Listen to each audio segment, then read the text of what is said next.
In a biting critique of Israeli Prime Minister Benjamin Bibi Netanyahu this past weekend, a U.S. senior administration official speaking on condition of anonymity argued that President Joe Biden's decision to put America's national interest above his personal ambition creates the obvious contrast of how he has chosen to act and how Bibi has acted. Never mind that conflating Biden's situation with that of Netanyahu's demonstrates gross incompetence, intellectual dishonesty, or some combination of the two. One country's domestic politics has almost nothing to do with the other. The more pressing issue I have witnessed for some good years now is the tone in which people talk about politicians, both in Israel and the United States, as well as in many other countries. Sometimes we forget that politicians are people, and all people, regardless of their position, power, or influence, have what my father calls the good, the bad, and the ugly. It is easy to dehumanize those in power, especially when we disagree with their decisions or policies. We often hold them to higher standards, expecting them to be flawless and beyond reproach. However, it is important to remember that they are fallible and capable of making mistakes.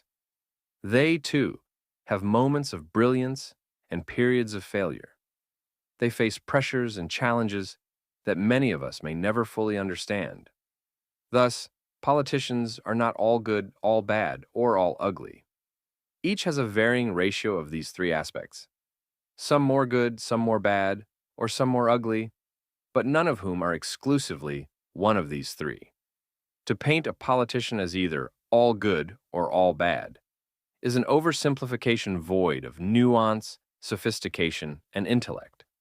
We must also acknowledge that some politicians are better than others at hiding their bad and ugly sides. But this does not mean that these sides are non-existent. The hardest lie to detect is omission, and omission is the name of the game for many politicians. Oftentimes, the more experience someone has in politics, the more adept they are at manipulating this game. In this regard, Biden and Netanyahu have an awful lot in common. What's more, politicians often operate within a system that can be both supportive and restrictive. They have to navigate a complex web of interests, from their constituents' needs and wants, to the demands of their political parties, to the influences of lobbyists and special interest groups, to geopolitical nuances and international affairs. This intricate balancing act can sometimes lead to decisions that may not always align with their personal values or the greater good. Recognizing the humanity in politicians does not mean excusing their wrongdoings or poor decisions. Instead, it invites us to engage more thoughtfully with the political process.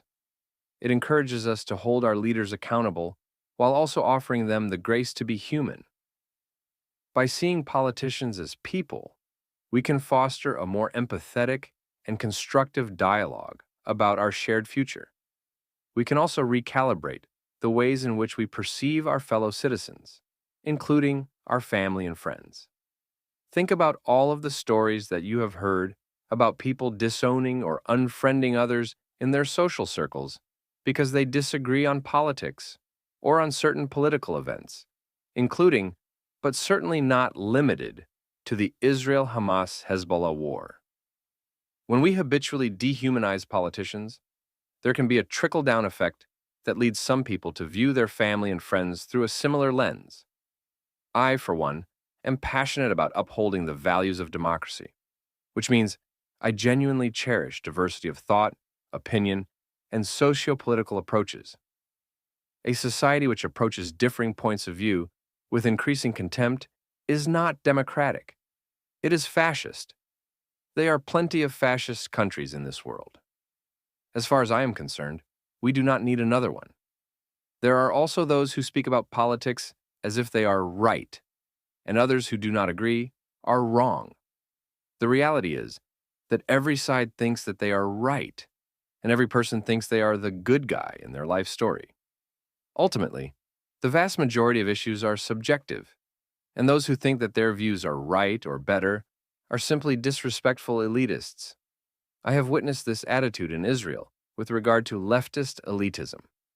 They scorn Middle Eastern Jews, many of whom vote Likud, Netanyahu's party. For choosing a party that does not, in the leftists' eyes, benefit these Middle Eastern Jews' historically economic and social hardships in Israel.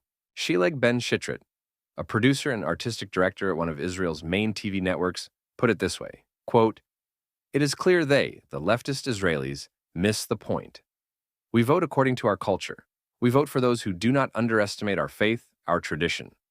Those who do not treat us as lacking understanding, not able to decide and choose what is really important to us." Ben Shitrit said this kind of behavior from left-leaning Israelis is, quote, "the same arrogance from the first years of the state, when they saw us as cultureless, and did not understand that we have different priorities that are no less legitimate." According to Nissim Mizrahi, a sociologist from Tel Aviv University, politics of universality, seen from a liberal point of view as key to correcting society's ills, are experienced by Middle Eastern Jews as an identity threat, a problem rather than a solution. This secular liberal worldview can lead to, quote, "enlightened racism," added Mizrahi, which, quote, "tarnishes traditional, religious, ultra-Orthodox, and other peripheral communities, and negatively labels their worlds, their way of life, and their culture, and produces deep despair in liberals, as it turns out that they don't have any visible option in their toolbox to buy a broad hold and win the elections. I call it liberal violence, for it is the distaste shown for any religious or national expression," added Mizrahi. For example, strong and opinionated religious women oppose the description of gender segregation as exclusion. "I don't see how you can deny the reality that groups in society differ in their conceptions of good and bad, and what a moral life is," end quote.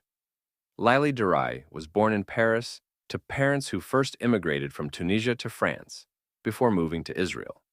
She is now a Likud activist and prominent figure in the Israeli media, known for her right-wing positions. For Derai, Jewish misunderstandings over Israeli Middle Eastern Jews' political preferences strike to the very heart of the issue, competing visions of Jewish identity. She explained, quote, "Living in Israel is for us, coming from Arab countries, the continuation of our Jewish identity, whereas the program presented by the left is cosmopolitan, in which nationalism is overcome. We, Middle Eastern Jews, do not relate at all to this discourse, in which human and civil rights come before our Jewish identity." Derai then added something powerful, quote, "You have to understand that for us, the natives of the Arab countries, the State of Israel was not created because of the Holocaust, but because we wanted to realize a millennial dream. I do not share these anecdotes with you to imply that Israel's right is better than its left, but to demonstrate that people in virtually every society have different perspectives, priorities, and visions. Therefore, the argumentative attacks that are often levied against the other side are typically off base, because more than anything, they exhibit a blatant misunderstanding of the other. For example, Israeli leftists claim that right-wingers do not want to make peace with the Palestinians, as if all the times that Israel's left-wing politicians tried to achieve peace with the Palestinians succeeded. In case you have not read a history book, I will save you the time. In 1993, 1995, 2000, and even in 2007 and 2008, leftist Israelis leading the country failed in this, admittedly, noble approach, simply because Palestinian leadership, perhaps representative of their people, has been belligerently uninterested in recognizing and living peacefully alongside a Jewish state. Netanyahu and his Likud party plainly understand this reality. And while there is plenty to accuse and criticize Netanyahu about, his quote-unquote bad and ugly sides, when it comes to the issue of the Palestinians and one of their chief sponsors, the Islamic Republic of Iran, I have no problem giving credit where credit is due.